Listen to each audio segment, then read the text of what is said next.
pero en novelas. Como todos sabéis, José Manuel de Molina es un concejal nuestro del ayuntamiento, después de mucho tiempo, que ha tenido intentos de ser concejal, pero nunca llegó ese reconocimiento. Pero llegó ese reconocimiento y aquí estamos hoy, pues casi todos los compañeros de la corporación que hemos podido desplazarnos para acompañarle y para darle ánimo. Y bueno, y de broma decían los compañeros que lo hemos escrito entre todos. No me lo creo. No me lo creo, este libro. Es complicado. No, es imposible. Es imposible. Lo que sí es verdad es que José Manuel de Molina es una persona que lo conocemos desde hace mucho tiempo. Yo tuve la ocasión de conocerlo porque él fue el hombre que se fichó para continuar mi trabajo como contable, como jefe de administración en el grupo FRA. Ahí fue cuando lo conocí. Es decir, curiosamente, él es historiador, pero él es muy buen contable. Y entonces cuando yo dejé la empresa, pues porque ya sabéis lo que pasó, ¿no? Sabéis que hubo muchos alcaldes en el año 95, 96, y yo tuve que dejar la empresa por dedicarme a la política, por dedicarme a ser alcalde. Hubo ahí un movimiento raro, cuatripartito, y todo el mundo, aquello no funcionaba. Y al final me señalaron a mí como hombre de salvación. Independiente, y el PP tuvo la habilidad y tuvo la oportunidad de engancharme. Primero entré como independiente y después me hice del PP, pero está claro que mi vida no estaba enfocada a la política. Siempre he sido fundador de Proyecto Hombre en Alhaurín, en Málaga, he sido también cofundador con Cáritas, ahí está Maricorte, así que siempre he tenido esa raíz dentro de mí que me ha querido forzar a hacer cosas por los demás. Entonces yo no pensaba ser alcalde, ni me interesaba ser alcalde. Yo estaba muy bien, ganando mucho dinero, comprando muchas propiedades, muchas cosas, porque en ese tiempo yo trabajaba hasta los domingos, una oficina de venta, porque aprovechaba para ganar unas comisiones y me tiré 5 años los fines de semana vendiendo en una caseta de venta y durante el resto de la semana llevando la contabilidad del grupo aquel empresarial. Tuve que dejarlo porque ya no era compatible y me tuve que meter de alcalde y de alcalde estoy todavía, después de 28 años. Entonces resulta que él fue el que me sustituyó, por ahí lo conocí. Habilidades, digamos, técnicas muy buenas. También es una persona educada, una persona muy educada, muy correcta. Quizás a veces desde fuera se le ve un poco, digamos, una persona que se mantiene con una cierta reserva y una cierta distancia al principio, lo que puede hacer que parezca difícil de conocer. Sin embargo, una vez que alguien se gana su confianza, revela una naturaleza leal, profunda y creativa. Por lo menos a mí me lo ha demostrado, lo de la lealtad, y siempre ha sido una persona muy creativa. Y ha iniciado muchos proyectos y muchas veces incomprendido. No ha tenido la suerte, no ha tenido, ¿me entiende?, ese momento que todas las personas, hay momentos que no es comprendido y puede llegar un momento de que se le comprende, se le entiende y bueno, y después se le echa de menos. Cuando no está, se le echa de menos.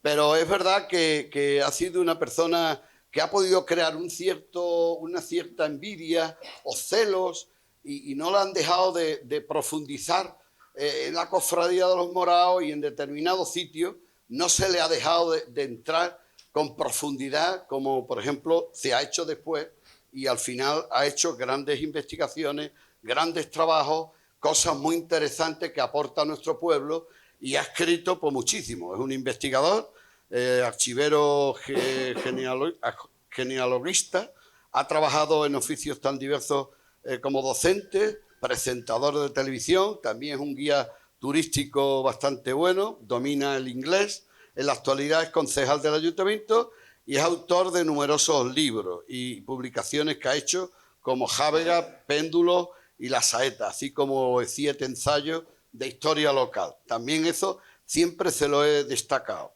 siempre se lo he agradecido, siempre. Ha sido un ejemplo de unos pocos de historiadores que en Alhaurín han hecho que se inmortalice la historia, que se redescubra, que se descubra, que no se olvide la historia de Alhaurín, porque recuerdo que cuando yo entré alcalde solamente había un libro de historia, que era de Alberto Messerman. Hoy hay más de 70 libros. Y él ha publicado pues, en 2005, 2008, 2009, 2013, 2014, 2019, ha hecho estudios, conferencias, siempre de historia y siempre apoyando, lógicamente, esa consigna que yo impregné, que después también lo fortaleció Miguel Ángel Huesca, también que en paz descanse, también Julián Cesmero, también me ayudó mucho en esa línea de apoyar a investigadores, de apoyar que se escriba sobre la historia de Alhaurín. Una vez que tú conoces a José Manuel, pues vas conociendo muchísimas virtudes, muchísimas habilidades, ¿no? Muestra un lado siempre amable, como ya he dicho antes, comprometido con quienes realmente le importan. Es cuando ve que algo, si no me quiere, pues peor para ellos. Ellos desaprovechan la oportunidad que yo les doy. Pero siempre está ahí, ¿no? Y siempre tiene unas relaciones muy ricas y muy originales. Y no olvidemos lo que se ha hecho con Nuiberia. Lo que se ha hecho con Nuiberia tiene un valor incalculable. Y yo sé que hay gente que le envidia y hay gente que un poco pues le tiene un poco de celo con ese tema, porque ha sido algo que ha descubierto y que se ha descubierto y bueno, y cuando hemos estado en Estados Unidos nos hemos dado cuenta lo que allí nos quieren, lo que allí quieren la cultura española, etcétera, etcétera. Y ahora pues ha escrito una novela, cosa que nos ha sorprendido, porque esta novela explora una fascinante historia alternativa, en la que el sueño de revivir Al-Ándalus se convierte en el núcleo de una rebelión allá por el año 1662.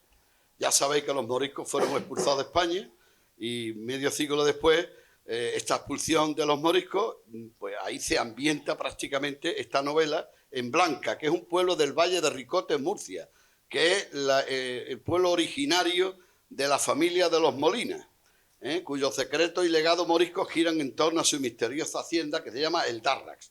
Curiosamente, ahora yo entiendo por qué se llamaba Darrax, la sociedad de Javier. Yo eso no lo sabía. Y era porque, sin duda alguna, hacía un recuerdo y para no olvidar esa misteriosa hacienda de la familia. A través de escenarios variados y descriptivos que abarcan Murcia, Málaga, Madrid, Roma y otros, el lector es transportado a una España compleja, a una España dividida, inmersa en la guerra contra Portugal y las luchas de poder en la corte. Las relaciones humanas intensas y cargadas de emociones son el hilo conductor y un abuelo que intenta transmitir el legado morisco a su nieto. Madres desesperadas por proteger a sus hijos, amores ocultos en un tiempo de prejuicio, religiosos impulsados por el odio, corsarios berberiscos en busca de un tesoro mítico y príncipes asesinos dispuestos a arriesgarlo todo. Como veis, bastantes personajes y bastantes intrigas y bastantes líos aquí revueltos, ¿no? La prosa enriquecida con palabras de origen árabe, y esto le gustará mucho a nuestro querido José Sarriá, y también por ahí estará Sumaya, no la veo, pero bueno, siempre está por aquí cerca, de origen árabe y castellano antiguo, da profundidad al relato y ofrece un vistazo a una sociedad dominada por el clero, lo típico, el clero, la iglesia. Surgen temas tabúes como la violencia, la prostitución, la homosexualidad, que se mezcla con el anhelo del amor, la verdad, la esperanza. La novela promete una narrativa cautivadora y vertiginosa, donde los personajes enfrentan los desafíos de una España en tensión y sueñan con un futuro mejor. Sin duda alguna, pues este resumen lo he hecho yo, que conste, que no lo he hecho, lo he hecho yo. Si veis en el libro, lógicamente he tenido que leer algo para coger y enterarme, pero es interesante. Creo que os va a gustar, os va a cautivar. A mí me ha sorprendido porque siempre ha sido un escritor de hechos, relatos históricos que siempre, lógicamente, no tienen esa proza, no tienen esa lengua, ese lenguaje que es enriquecedor y desde luego, pues promete mucho. Espero que sea una obra que gane muchos adeptos y que siga profundizando en escribir libros. A ver si algún día Manuel López hace un libro y lo presenta aquí también. Que me voy a quedar con la gana, me voy a quedar con la gana. Y eso, algún día, Manolo, tenemos que escribir un libro. Algo haremos. Las memorias. La verdad es que estamos ante un personaje singular de nuestro pueblo, que ha tenido desde el inicio muchas ganas de ser querido, de ser acogido, de ser reconocido, y yo sé que poco a poco ha ido conociendo en grupos pequeños ese reconocimiento, ese cariño y esa amistad, y os doy las gracias por venir y por llenar esta sala, y disculparme que hay mucha gente de pie. De modo que va a ser una especie de entrevista que va a hacer un grandísimo periodista del pueblo, Rafa Rodríguez. Se van a sentar ahí y van a dialogar, espero que no haya metido yo mucho la pata con mi resumen, porque si no, a ver si ahora resulta que nadie nadie va a comprar el libro, que ya saben de lo que va el libro. Es interesante. Ahora vamos a escuchar al autor y pido para él un fuerte aplauso, y para Rafael.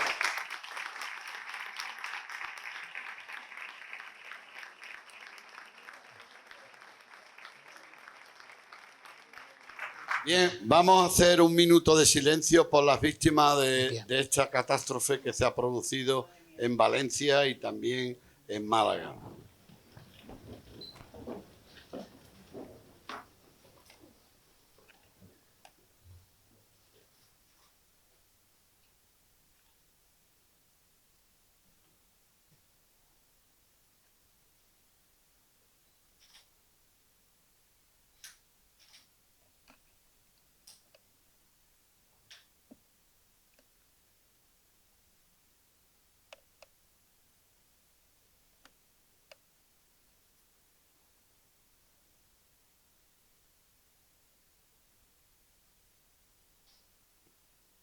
Bien, muchas gracias.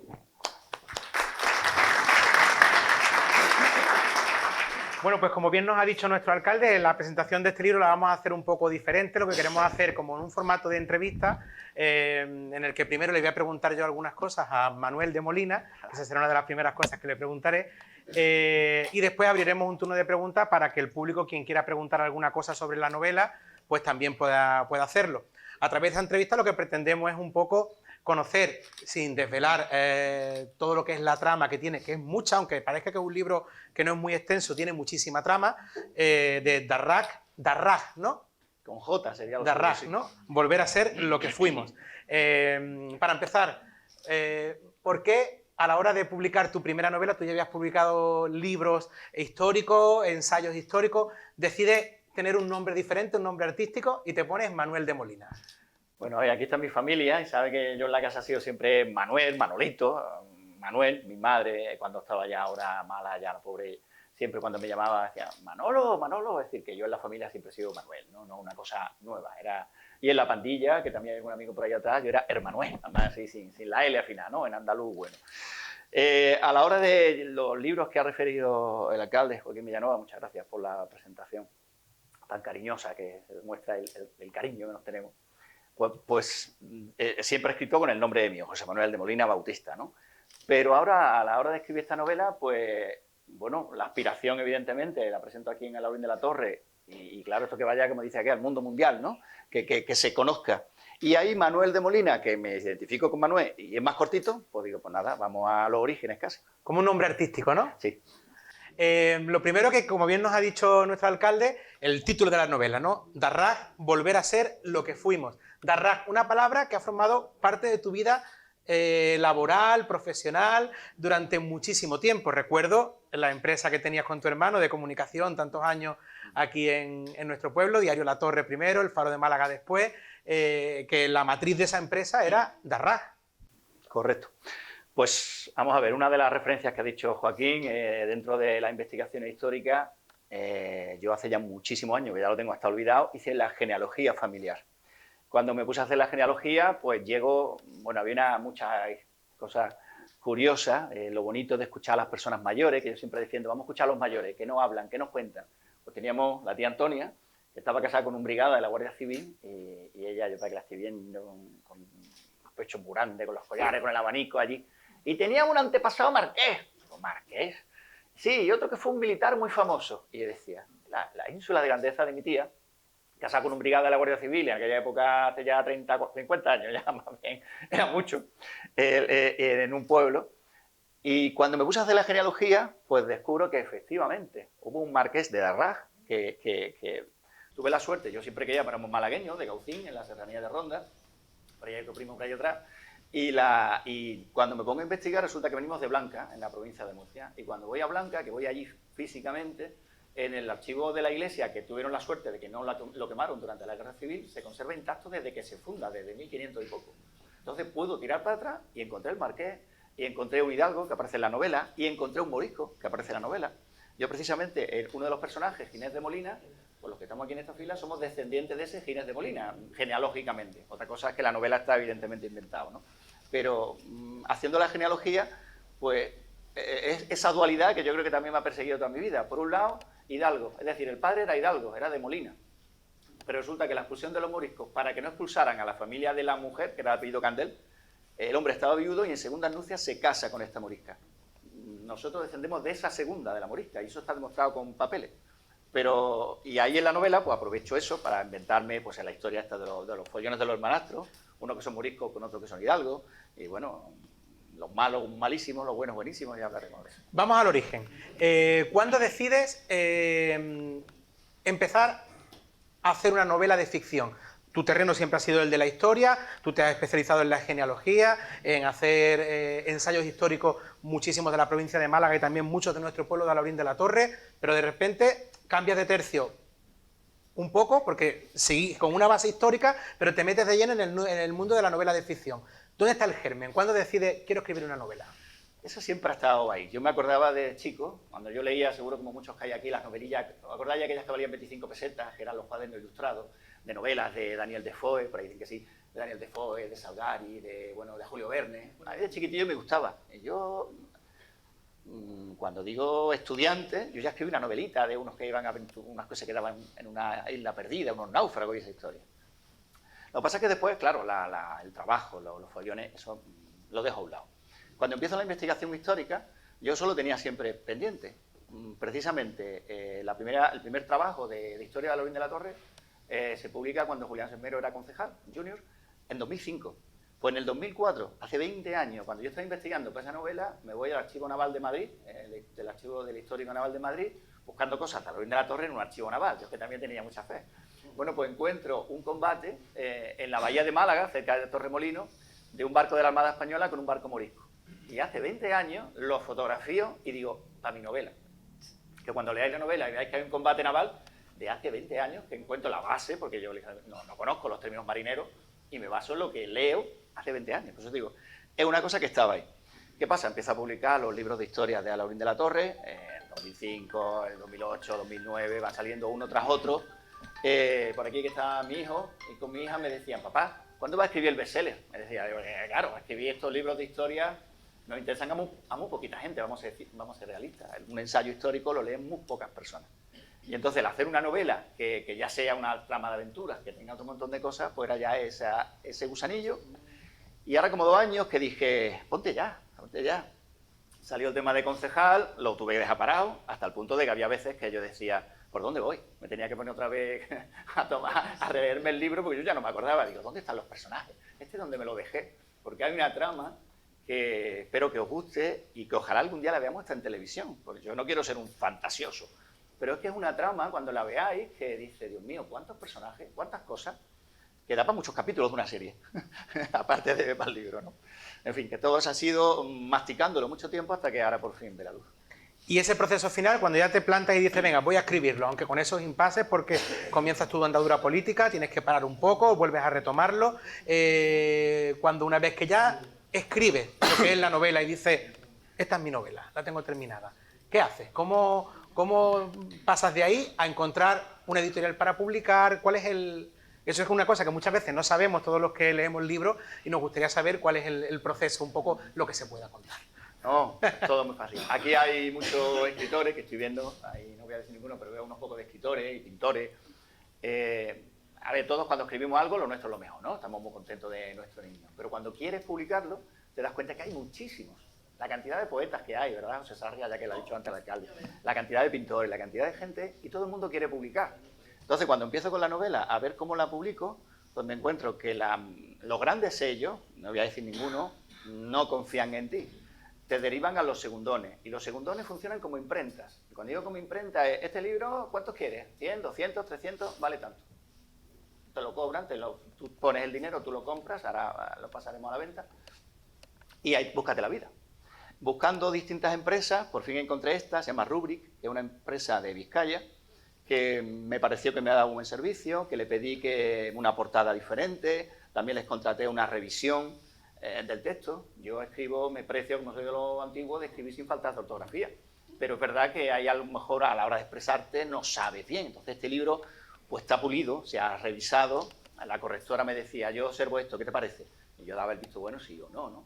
Entonces ha sido un proceso de meses, que fue a partir de marzo que dije, voy a ponerme ya a buscar, y bueno, ya salió fecha y voy a quitar. Con lo cual es una aventura en la que no solamente derramas ahí tu creatividad, sino también inviertes en ello, inviertes como bien dices, las grandes editoriales, para apostar por un escritor Nobel tiene que ser alguien que venga, un presentador de televisión, un bagaje conocido, para que dice, bueno, es un personaje popular y sé que ya va a tener un nicho de venta. Pero al ser alguien desconocido para el gran público, tienes tú que casi autofinanciarte, ¿no? Sí.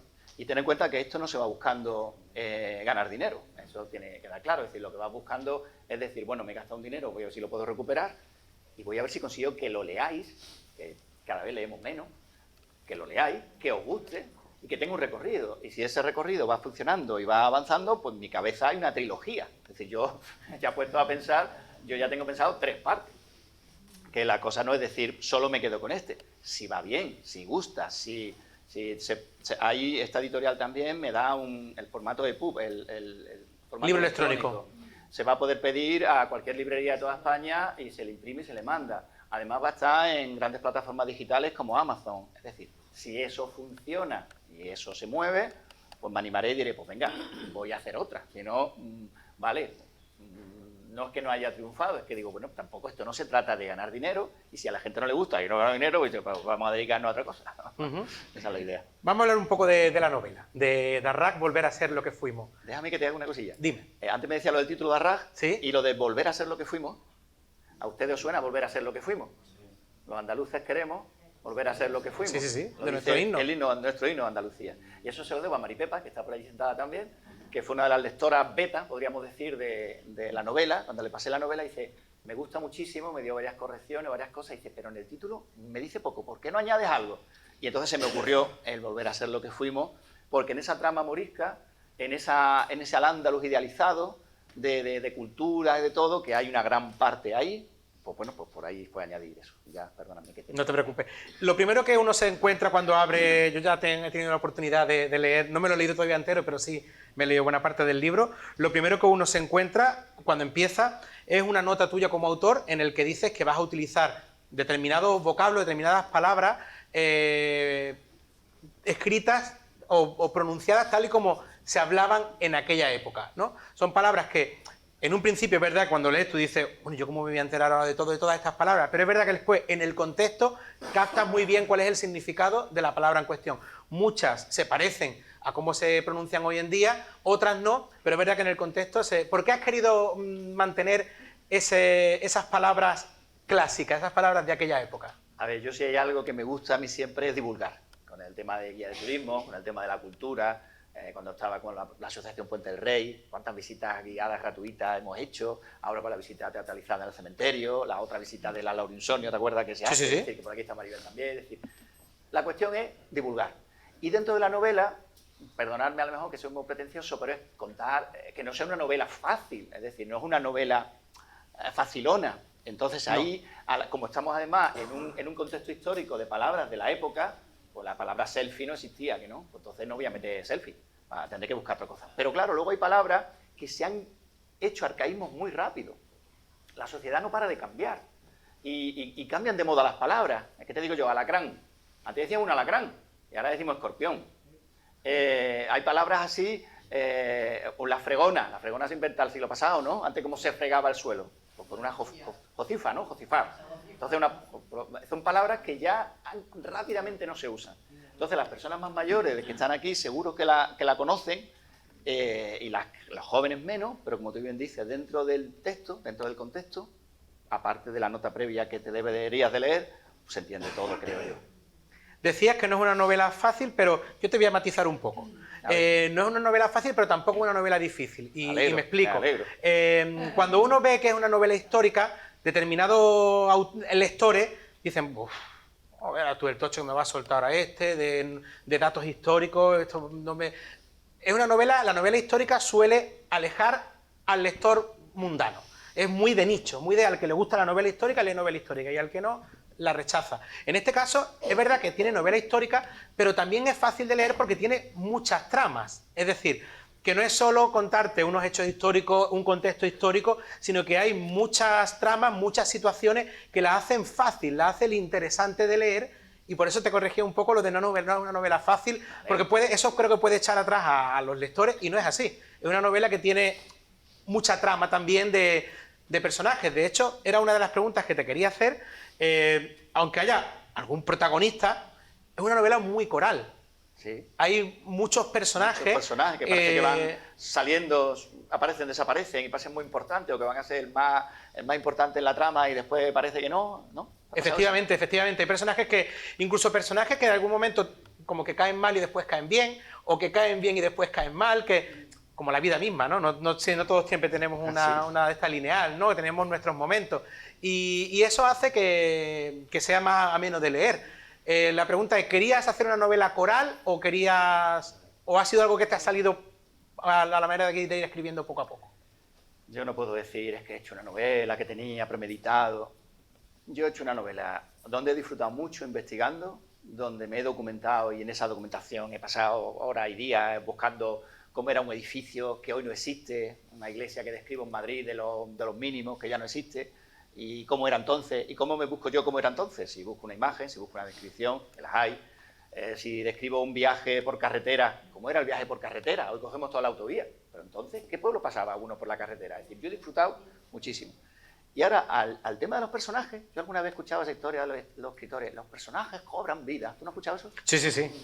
Pues es verdad. Es decir, yo cuando me he puesto a escribir la novela, pues había personajes que, como tú bien dices, parece que va a ser el protagonista principal, pero luego a mí mismo me ha gustado más otro personaje y ha cobrado un protagonismo y ha ido desarrollándose el individuo o la individua, pero que así, de verdad. Es decir, ¿ahora qué va a hacer este personaje? ¿A dónde ha ido? Oye, uy, mira, voy corriendo, pumba. Me ponía a escribir y tal cual. ¿No? Y con la dificultad de dejarlo parado y de volver otra vez en busca del libro. En el libro tenemos personajes históricos reales, personajes históricos con sus nombres, con sus apellidos, con sus cargos de la época reales, pero también tenemos personajes de ficción, se mezclan unos con otros. A los personajes reales, pues es tu faceta como historiador, pero a los personajes de ficción, a la hora de construirlos, ¿te has basado en personas que conoces o ha sido pura imaginación todo? Pura imaginación. De hecho, me tenía que anotar, como además tenía la dificultad de cómo iba escribiendo y lo iba soltando, me tenía yo que anotar en una libreta, Martín de Molina, ¿este quién es? Y me apuntaba los rasgos que le ponía. Ginés, es decir, lo iba escribiendo y luego le iba basando la novela porque tenía que acordarme de ello. No, han salido, es una cosa muy curiosa, de verdad. Insisto, he disfrutado mucho. No ha sido una cosa de pensar, como tú bien dices, personajes históricos reales. El obispo de Málaga, Fray Alonso de Santo Tomás. Ese fue el que le mete mano al retiro, el que construye como tal el retiro. Ese lo conocemos por un cuadro, pues ya lo describo como lo tenemos en el cuadro. Un rey o el príncipe Juan de Austria, pues tenemos retratos de ellos, pues ese sigo el retrato. Hago la descripción fiel a la imagen que se conoce de ellos. Pero el resto, no busco por ahí. Hay un personaje, por ejemplo, se llama Teodoro, mi hijo se llama Teodoro, decía que no eres tú, es decir, que no lo he hecho pensando en él, ¿no? De hecho, al principio se llamaba Juan, ese personaje, y un día revisando el libro digo, uy, tengo dos Juanes por aquí, esto está muy repetido. Este va a ser Teodoro como mi niño. Y entonces sí que se lo debo a él, el ponerle el nombre, ¿no? Pero no en buscar, voy a describir que este va a ser mi hijo. Sí, más un homenaje en cuanto al nombre y no en cuanto a la personalidad del personaje. Sí. Luego me gustaría saber también, porque en el libro hay muchas localizaciones. De hecho, empiezas a leer y la primera localización es Blanca, un pueblo de Murcia que yo conozco bien, porque mi cuñada, la mujer de mi hermano, es de allí de Murcia, su familia entera es de allí de Blanca, he estado allí varias veces. Tenemos que presentar el libro Murcia. Entonces, Blanca empieza allí en Blanca, el pueblo de Murcia, y luego empieza a trasladarse, y a una de las zonas que aparece es a Laurinejo, lo que era el antiguo Alaurín de la Torre. Claro. En las investigaciones que he hecho, pues desde la primera de 2005, hablo de la Casa del Conde, de cómo era la iglesia, de cómo eran los panaderos que había, ¿no? Pues todo eso me lo traigo a la novela. El conde, el famoso conde de la Casa del Conde, pues es que esto podríamos echar mucho tiempo. En el archivo, en Madrid, hay un archivo que se le llama, de la nobleza está en Toledo. Hay otro archivo que tiene los expedientes, ya me acuerdo, del Ministerio de Justicia. Y hace años, para el último libro que publiqué, me voy al archivo del Ministerio de Justicia para leer el expediente del conde de Puerto Llano, que era el que tenía la Casa del Conde, después Duque de Fernández Núñez y más cosas. Bien, pues ese conde, leyendo su expediente, que está en Madrid, él hacía un informe, tú sabes que aquí en España somos mudados a hacer memoriales, un informe, venga, escribe, justifícate, busca la pensión, que es lo que vamos buscando desde siempre, ¿no? Pues el conde también explica que se ha ido a la guerra de Portugal, que le ha costado no sé cuántas lanzas, es decir, armar no sé cuánta tropa, con la gente que tenía, no podíamos hacer sus vasallos, pero sí con los vecinos que tenía. Bueno, pues ese conde va a Portugal verídicamente, y ahora, como es el conde que tenía tierra en Alaurín de la Torre, a Laurinejo, pues ahora lo saco en la novela, porque me voy a llevar a uno de los protagonistas a la guerra de Portugal, y pasan por Málaga, y pasan por Alaurín de la Torre a Laurinejo, y ya describo la torre, el pan, un Jesús Nazareno, una Dolorosa, los apóstoles del Paso, claro, ya también como saben que está aquí también de la amargura, es que fundé lo del Paso, pues yo digo, pues esto también hay que hacer patria, pues también van a salir los apóstoles del Paso por la novela. Además, algo también que está bien en la novela es que no hay aunque esté enmarcada dentro de la novela histórica, como decíamos, no hay un género solo, es decir, hay momentos de aventura, momentos de intriga, momentos de romance, es decir, tocan muchísimos géneros. Sí, hay algo que podríamos decir de novela negra, porque hay un malo malísimo, ya lo vaya a ver enseguida, en cuanto empecé a leer la novela, ese es el malo que aparece en la primera página. Además, no es una novela para niños, aunque los niños hoy día, el público infantil lee de todo, es un público adulto. En cuanto a violencia, empieza con una violación, está en la primera página, y ya no podemos ahí ya ocultarlo mucho más. Luego hay escenas de sexo, pero no es una novela erótica. No es una novela explícita, es más bien sutil. Muy sutil, porque además toca el tema de la homosexualidad. Imagínate lo difícil que es hoy salir del armario, imagínatelo en el siglo XVII, ponte en el lugar de cómo funcionarían las personas en esa época, cuando además tiene la Inquisición, que hay un inquisidor por ahí, que malo el inquisidor, ese otro malo, ya yo cuando me imagino los personajes digo, ¿cómo he hecho yo esos personajes tan malos? El asesino, que hay un asesino que mata, ¿cómo me he imaginado yo el de matar? El tema de uno que va a un prostíbulo en Málaga, y me invento la escena que yo digo, si yo no estaba ahí, pues en el siglo XVII, unos cobertores, no sé qué, la prostituta, cómo la describo, cómo prepara la escena. Y luego incluso, me acuerdo de una anécdota, me levanto por la mañana, yo a veces, aquí en la familia soñamos muchísimo, y me levanto y de pronto digo, la gorda Pachula. Conocí el Pachuli, que veíamos eso. Y el Cachuli también, y el Cachuli. Pues me despierto con esa palabra en la cabeza, la gorda Pachula, digo, esta es la madame de mi novela, y corriendo lo escribo para que no se me olvide, y ahí sale, ¿no? O en otro momento, otra de las protagonistas, la garatusa, que es una palabra que si lo buscáis en el diccionario tiene significado, alguien que es dulce, que es cariñosa, que no sé qué, la garatusa, ¿cómo me viene esa palabra? Ese personaje también es una mujer, que hoy diríamos empoderada, ¿no? Una mujer muy fuerte, una mujer dueña de su cuerpo.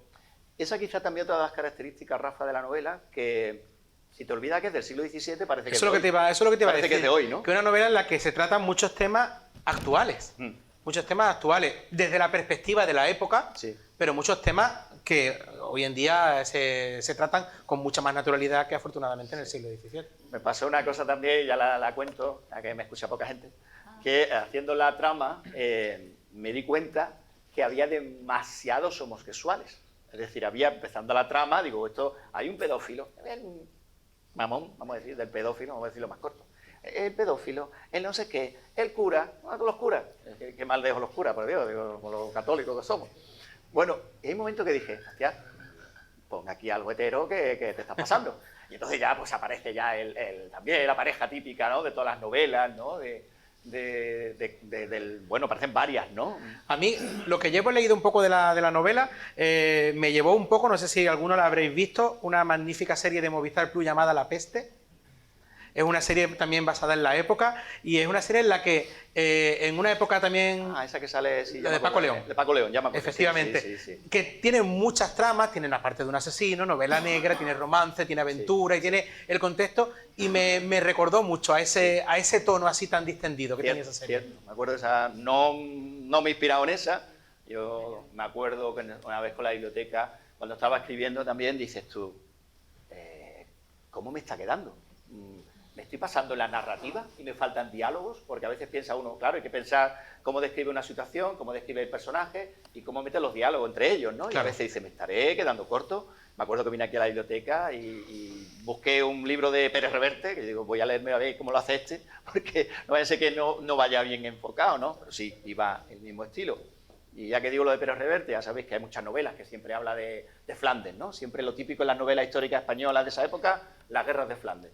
Aquí se van a Portugal, que en Portugal siempre hemos sido los malos malísimos, porque hemos hecho muchas cosas, muchas perrerías, y en la novela también. Que por cierto, los de Alaurín de la Torre los recluta el conde y se los lleva a la guerra de Portugal, y hacen allí una buena cosa. Ya no vamos a decir más nada, qué es lo que hacen, pero... Hay que leerla. José, ¿tuviste durante el proceso de escribir la novela lo que se conoce como el bloqueo del escritor? ¿Días de decir, no me sale nada? No, realmente como el problema era que no le dedicaba tiempo. Y sí que es verdad que quizás la preocupación más gorda fue cómo la termino. Porque muchas veces las novelas, leemos novelas, 700 páginas, ¿cuánto nos ha pasado, no? Que te coges una novela muy larga, muy larga, muy larga, y al final dices tú, ya está acabado, para esto me he tragado toda la novela. Eso pasa mucho, ¿no? Entonces mi preocupación me venía más de... El final. ¿Cómo lo termino? ¿Cómo el final? Pensando que quiero seguir una segunda y una tercera parte. Claro, es una novela que, por lo que yo ya aunque me falta por terminarla, tiene pinta de que va a ser una novela autoconclusiva, pero que puede seguir perfectamente también. Ciertamente. Era tu idea, ¿no? Sí. Es decir, hay cosas que evidentemente se van a quedar zanjadas, hay gente que va a morir, y otros no vamos a decir ni quién ni no, pero claro, la trama sigue, la trama continuará. Para la segunda novela, un personaje que se llame Rafael, por favor. Bueno, eso gracias. Está malo, malísimo, si no, no tiene gracia. Rafa, está por ahí Toñi de Tesorería, que me decía, que estaba escribiendo la novela, y yo no salgo, y digo, Toñi, va a salir. Y sale Toñi, no voy a decir qué personaje después, pero Toñi sale. Creo que es el único, ahora que me recuerdas, que me has preguntado antes, creo que el único es Toñi. Un joven de Alaurinejo que va a conocer el protagonista. Alcalde, la segunda parte que nos saque a nosotros también un personaje, ¿no? Sería rica, no hay accesorios. Sí, señor, sí, señor. José, ¿alguna cosa que te gustaría decirle al público? Y ahora ya abrimos el turno de preguntas para ellos. ¿Alguna cosa que te gustaría decirle para animarlos a comprar y a leer la novela de Arrach, Volver a ser lo que fuimos?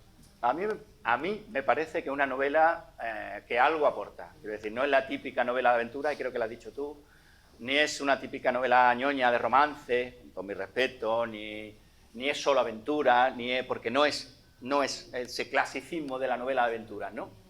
Algo, como decía, de cómo aplicamos lo de que si fuese en el siglo XXI estaría ahí, sería lo mismo.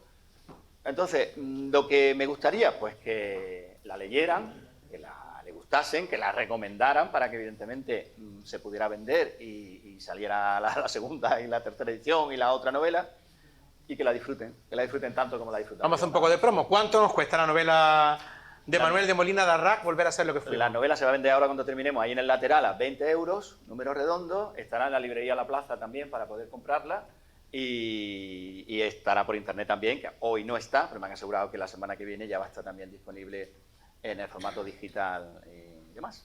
Pues si queréis abrimos turno de preguntas al público, por si alguien tiene alguna duda, alguna cosa que preguntar al autor, a Manuel de Molina. Adiós, mi hermano. ¿Alguien que no te conoce mucho, Javier? Mi hermano. Javier. No, a ver si me ha quedado claro. Yo todavía, me la regaló ayer, todavía no he tenido oportunidad de leer. Anda, la familia siempre lo último, ¿eh? Bueno. Para que veas. Y entonces a ver si me ha quedado claro. Voy a leer una novela histórica, pero no enciclopédica, y con aventuras del pasado en nuestros días.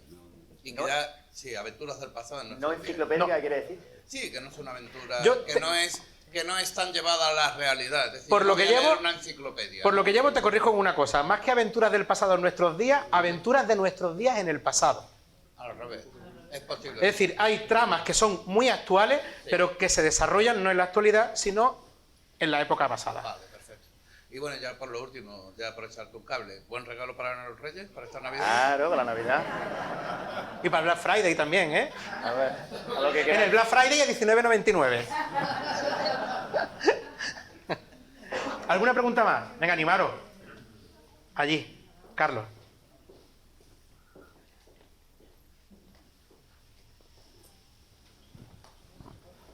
Bueno, José Manuel, ¿se me escucha así? Sí.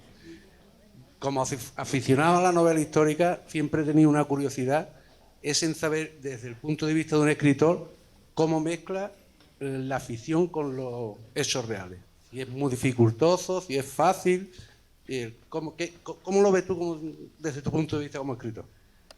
Desde mi punto de vista como historiador e investigador es fácil porque me lo invento y porque no me creo nada.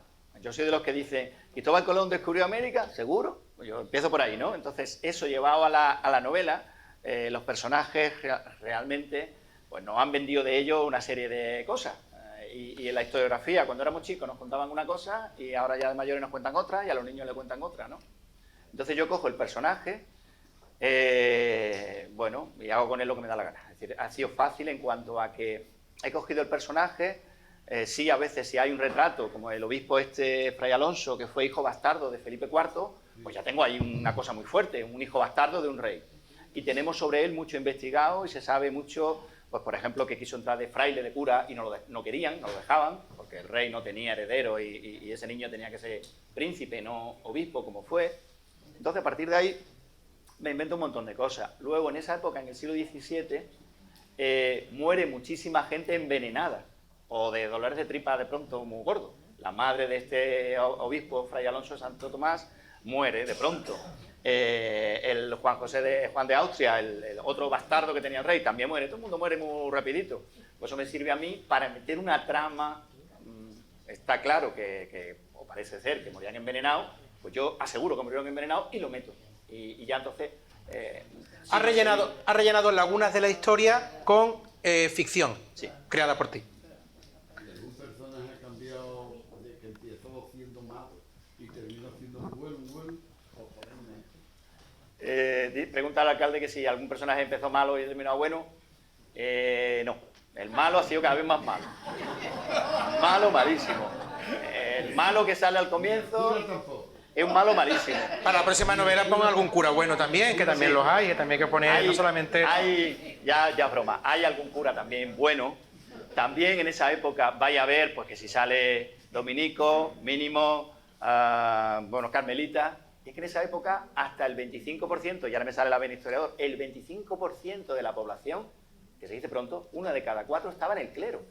Hubo un rey, Felipe III, que intentó poner coto a eso, porque todo el mundo quería ser cura o fraile, porque tenía la comida asegurada. Entonces, por eso en la novela aparecen muchos frailes también por ahí, muchos, como tú puedes ver, de distintas órdenes religiosas, todas tienen que ver muchísimo, todo está muy, déjame que diga yo, muy bien buscado. ¿Qué te digo yo? En Murcia aparece la ermita de la Fuensanta, igual que la que teníamos aquí en Alaurín de la Torre, que había otra ermita de la Fuensanta. Pues en 1670, cuando es la época, la ermita de la Fuensanta no es el santuario que tenemos hoy día, que se construye en el siglo XVIII. Entonces, ¿cómo describo yo esa en el siglo XVII, antes de que se construyera el pedazo de edificio que hay hoy día? Pues buscando descripciones siempre ha habido libros de viajes, siempre ha habido montones de gente, bueno, montones, algunos, que han escrito. Entonces eso ha sido una labor minuciosa de investigar, de buscar, para ver cómo era la ermita en ese momento, ¿no? Y hay una escena ahí también muy erótica, también podríamos decir, en el manantial de la Fuensanta, en fin, hay cositas. Y creo que bueno, las cosas más delicadas de la violencia, hay que pensar que, fijaos lo que está pasando hoy día con la violencia, ¿no? Lo que vemos en Palestina, en Gaza, en Ucrania. Pues imagínate en el siglo XVII que la vida humana valía menos. Mucho menos. Valía muchísimo menos, ¿no? Entonces hay que pensar también ese contexto, ¿no? Por algunos casos que hay por ahí, que otra persona que leyó el libro me decía, yo con ese personaje no hubiera hecho tal cosa. Digo, sí, en aquella época eso pasaba, ¿no? Entonces, bueno, a saco. ¿Alguna pregunta más que tengáis alguno de vosotros? Por allí, por el fondo. Un momento, Lola, el micrófono. te van a dar el micro. Ah, Bueno, Lola. Y José Manuel, como geógrafa te pregunto, yo conozco la zona. De hecho, estoy en el grupo de paisaje de la Asociación Española de Geografía y hicimos el Congreso de Paisaje en La Blanca en junio de 2020. Ese lugar tiene un encanto para mí particular y además ha sabido permanecer en el tiempo después de muchos siglos. ¿qué lugar? La Blanca, la zona del Valle de Ricote. de Ricote. ¿Qué has sentido cuando tú has viajado a ese lugar? ¿O qué destacarías más de ese lugar? En la actualidad. En la actualidad, vamos a ver, Darrach es un cerro en medio del Valle de Ricote, una zona de secano, que era de trigo, rodeado de un valle que uno va, yo no estaba en Egipto, pero uno cuando ve el Segura debajo, parece, es increíble. Un cerro tan seco, el río pasa muy cerca y alrededor del río todo verde, súper verde. Esa finca, que te lo he contado, en la época de los repartimientos, cuando conquistan los castellanos el reino de Murcia, se lo da a mi familia, y de ahí, por eso viene también todo el nombre de la empresa y todo eso, y va a salir en la novela. Yo estuve allí en ese sitio sentado, tengo una foto ahí sentado, yo qué sé, hace ya muchísimos años, 35 años, yo no tengo ni idea de cuándo estuve allí. Y lo que siente efectivamente como un enganche a eso de la tierra. En la trama, que hay aquí también, cuando cogía la novela, veis que aquí hay una estrella de 8 puntas, que es una estrella muy típica del arte islámico, que lo vemos en todas partes, también en Tarteso, en la época prerromana, pero sobre todo ahí.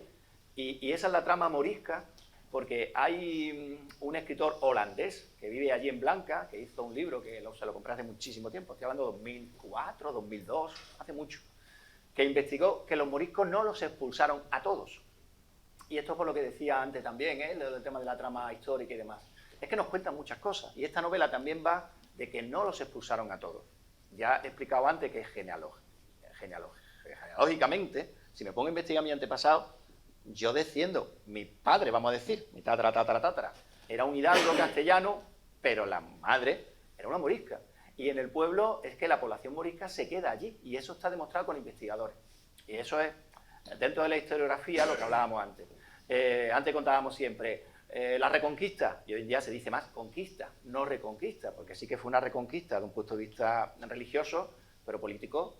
Los romanos ya no estaban, los visigodos ya no estaban, pero claro, los asturianos de Don Pelayo decían que eran los herederos de aquello, ¿no? Pues todo eso se va contando de alguna manera también en la novela, ¿no? De cómo me gustaría que reflexionarais, ¿no? De que todo lo que nos han contado, que uno pensara, pues será verdad. Lo que sí es cierto que cada uno de nosotros, pues sí en el ADN, o sí en la piel, ¿no? No tenemos un montón de capas en la piel, hay distintos tipos de epitelios, no sé qué, no sé cuántos. Pues hay algunos que tenemos la capa morisca más arriba, José Sarria seguro que también, y otros que lo tenemos otros que lo tenéis más abajo. Yo soy muy blanquito, yo te muy bajito. Pero es que la cuestión no es racial, y ese es quizás el problema. No es una cuestión racial, es una cuestión de que había aquí una población, llegan los romanos y se romaniza. Los visigodos no contamos con ellos. Llegan los musulmanes y se islamizan. Y llegan los del norte y vuelven a ser cristianos. Si somos los que estamos aquí. Si no, yo no estoy diciendo que seamos moros, no lo digo en plan despectivo. No digo que seamos árabes ni bereberes, que el ADN alguno lo tendrá, igual que tendrá algo judío. Es la misma población que va cambiando por circunstancias. Entonces la novela pilla en un momento en que las circunstancias han cambiado, que ya no están con eso, cómo recuperan ese tema morisco, ese tema andalusí, que ya ha pasado, que ya está idealizado, y a ver de qué manera intentan recuperarlo. ¿Alguna última pregunta? Bueno, pues tenemos 2 preguntas y ya finalizamos. Tampoco queremos tenerlo aquí mucho rato, que además con esto del tiempo no queremos que estéis mucho rato fuera de casa. Primero darle la enhorabuena a mi amigo. Los amigos entonces te tenemos que llamar Manuel. Tú me llamas con cariño lo que tú quieras. No, pues darte la enhorabuena. Primero preguntarte, son 2 preguntitas, pero muy cortas. Primero preguntarte dónde sacas el tiempo. Porque estás metido en 1000 cosas y encima preguntarte precisamente cuando te has puesto a escribir la novela, ¿te has puesto muchas horas en los momentos en los que encontrabas un día especialmente inspirado? ¿Te ponías muchas horas a escribir? Y la segunda casi me la has contestado tú antes, A mí me encanta esa época de Al-Ándalus y posterior, ¿no? Cuando tú has dicho muy bien, yo coincido en que no deberíamos llamarla la reconquista, sino la conquista, porque después de 800 años yo soy moro en todas mis facciones, vamos, prácticamente. Yo no tengo nada de escandinavo ni nada de mezcla, prácticamente. A mí me encanta esa época. ¿Lo has hecho solo por los antecedentes familiares o porque especialmente esa época te pareció importante reivindicarla, ese mestizaje de cultura y la añoranza de un tiempo que quizás fue mucho mejor de lo que vino después? Bueno, el tiempo que le he dedicado. Eso es como tú que estás con la política o que estamos ahora. Es decir, el tiempo se va volando cuando a uno le gusta lo que hace. Entonces, yo he disfrutado investigando. He dedicado muchísimo más tiempo a investigar, a ver cómo se iba desde Madrid al Burgo de Osma, que aparece en el libro, en esa época, que con los pueblos que había por medio, que si todo lo que aparece ahí en la novela, que a escribir en sí. Cuando me ponía a escribir, era rapidito. No, te ponías rápido, te ponías a escribir. Fluía. Invertía muchísimo tiempo, días y días, en la investigación. Hasta que yo no estaba ya seguro de lo que estaba escribiendo, no me ponía a escribirlo. Eso por ahí. Y luego lo otro del tema morisco. Yo, me conocéis también, los que estáis aquí hace mucho tiempo. Me he movido siempre en el tema andalucista. Hoy estoy súper cómodo donde ando, porque también, Juanma Moreno, tú sabes que lo mismo que en su momento Escudero, pues hoy día también el andalucismo lo recoge el PP. Es decir, no es una cosa, que es que parece que ya he cambiado, ¿no? Ahí me encuentro bien cómodo, con la bandera andaluza, con toda esa historia del tema de los moriscos. Y es verdad que en el tema familiar, soy de Molina, y aquí aparece el tema morisco, pero soy de Molina Bautista, y por mi parte materna, mi abuelo Francisco Bautista, él era sindicalista a comienzos del siglo XX. Es decir, estaba en la CNT cuando estar en un sindicato tenía más que valor que hoy en día, cuando se jugaba y cuando había que luchar para que la gente tuviera un buen plato de comida. Simplemente, no cuántas horas, las que sean, ¿no? Sino era eso. Entonces, por el abuelo Francisco, que por cierto, es verdad, ese sale en la novela, bueno, no es el de la foto, pero sí que es, además se llama Francisco, el abuelo, sí que me inspiró en él, en ese recuerdo que tengo yo de mi abuelo, que era un tío muy valiente, que era bueno, se casó con mi abuela y contaba a mi madre que iba al cortijo. Imaginaros, mi abuela, una señorita, su padre tenía un cortijo, y ahora un jornalero, anarquista, sindicalista, decía que iba con el pañuelo rojo al cuello, la pretende, ¿no? Bueno, pues lo que quiero también con la novela es, pues también vuelvo a lo de antes, esa dualidad, que no es todo blanco, negro, izquierda, derecha, es decir, pasado, presente, como jugábamos antes, ¿no? Moviendo todo eso. La última pregunta teníamos por allí.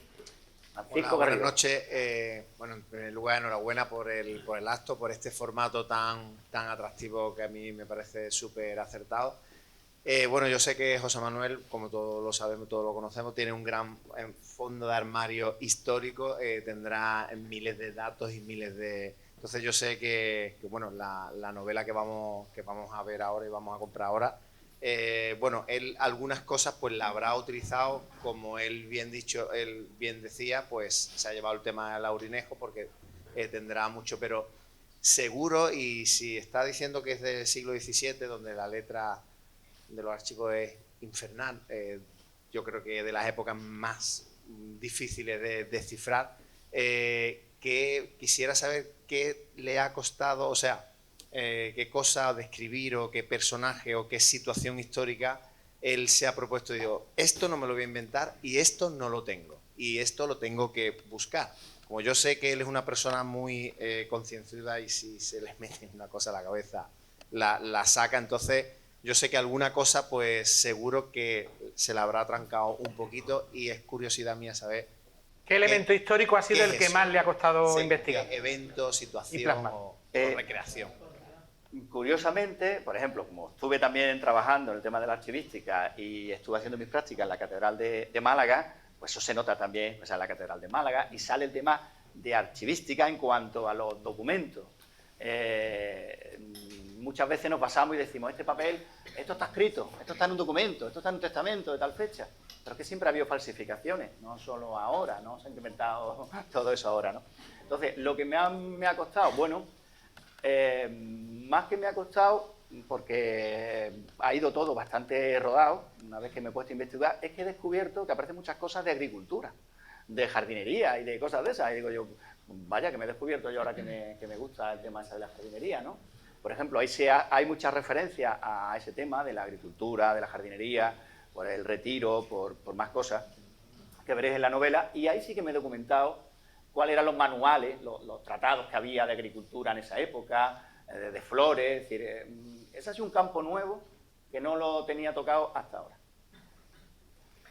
Pues, si os parece, bueno, una última pregunta ya que... Sí, una pregunta. Ante todo, bueno, felicitar a José Manuel Medina por los grandes trabajos que hace acá en el Laurel de la Torre durante muchos años, y sobre todo por el libro. Yo no soy una persona de leer mucho, pero sin duda eso me lo voy a leer. Claro eso sí. por un lado. Y bueno, os felicitarlos porque la interacción que han tenido ustedes dos primero en la búsqueda de lo que hay en el libro, ¿no? Cómo sacarle a una persona lo que hay en el libro, pero a la vez que no lo cuente. Entonces eso me ha encantado. Eso sí me ha dejado el gusanillo que le suelen decir aquí en España, ¿no? Entonces, nos alegramos de ello. Yo lo leeré. Nos alegramos de ello. Me gustaría ya para despedir, si nos importa, que José Manuel, pues si quieres dar algún agradecimiento, decir alguna cosita ya para despedir, para finalizar.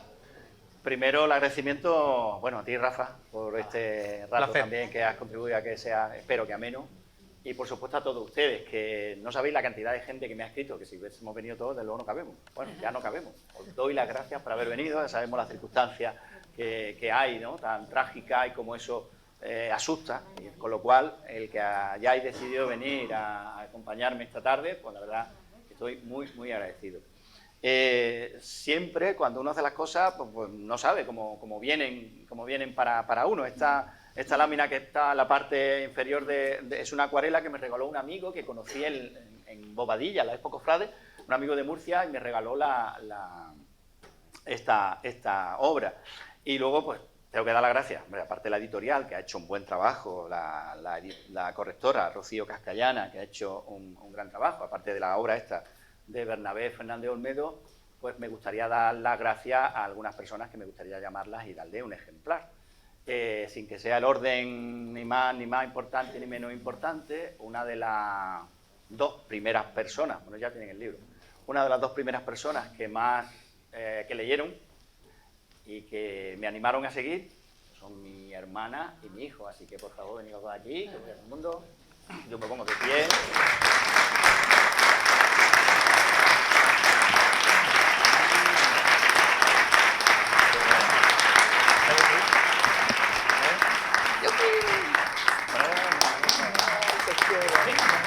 ¿Tú no lo tienes? Pues sí. Ponte para allá, por favor. Bueno, ya todavía no había tenido ocasión de darle el libro, y mi hijo con Blanca que decía, papá, el bestseller, ya está bien, a ver si es verdad que es un bestseller. Luego, gracias.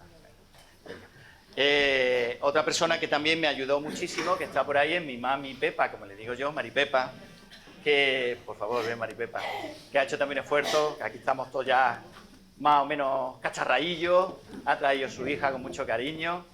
Yo tuve ocasión de vivir en su casa una buena temporada, hemos compartido muchísimas cosas, muchos programas de la tele también, que yo me enfadaba con ella, yo no quiero ver esto. No puedes subir, yo Ahí abajo. Ya va. Gracias.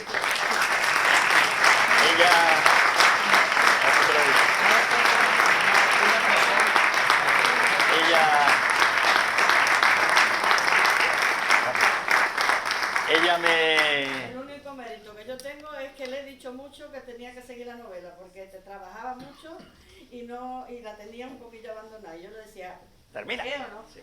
Así que también gracias a ella termina la novela. No termina, y sigue escribiendo, y cuándo. O sea, que... Gracias, Pepa, después te lo dedico. Luego hay otra persona muy chiquitita de tamaño, pero que tiene lo que hay que tener, una tía muy valiente, una tía muy fuerte. Me emociono cuando la llamo, que se llama Agustina. Ven por aquí, Agustina. Sí. Me ha ayudado también mucho. Ella dice...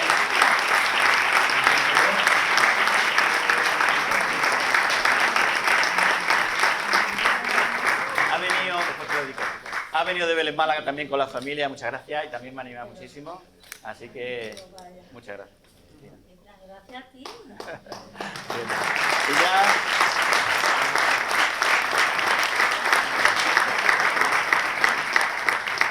Y ya me gustaría regalar uno a cada uno de todos los que estamos aquí, es que si no, no hay manera. Se me ha ido el alcalde, que también ya tiene una novela dedicada para él y para su querida esposa. Rafa también tiene ya otra novela. Así que le quiero dar también el agradecimiento a mi compañero, concejal, diputado de Cultura, que también me tiene que ayudar mucho a promocionar la novela, porque si no, no hacemos nada. Manuel López, está por aquí.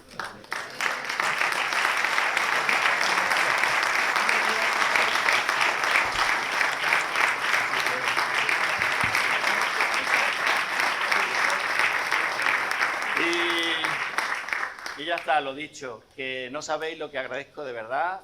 Vuelvo a lo mismo, con el susto de la tormenta, que no ha pasado, que no sé qué. Verme aquí rodeado de gente tan querida, decía antes Joaquín, bueno, cómo van pasando el tiempo. Veo aquí tantas caras de la empresa, como decía aquí, de compañeros de la empresa, de la asociación de antes, de la asociación de ahora, de trabajo. Me da mucha satisfacción porque digo, bueno, algo haré bien. No sé si es la novela o no, pero sobre todo muy orgulloso de teneros como amigos. Muchísimas gracias.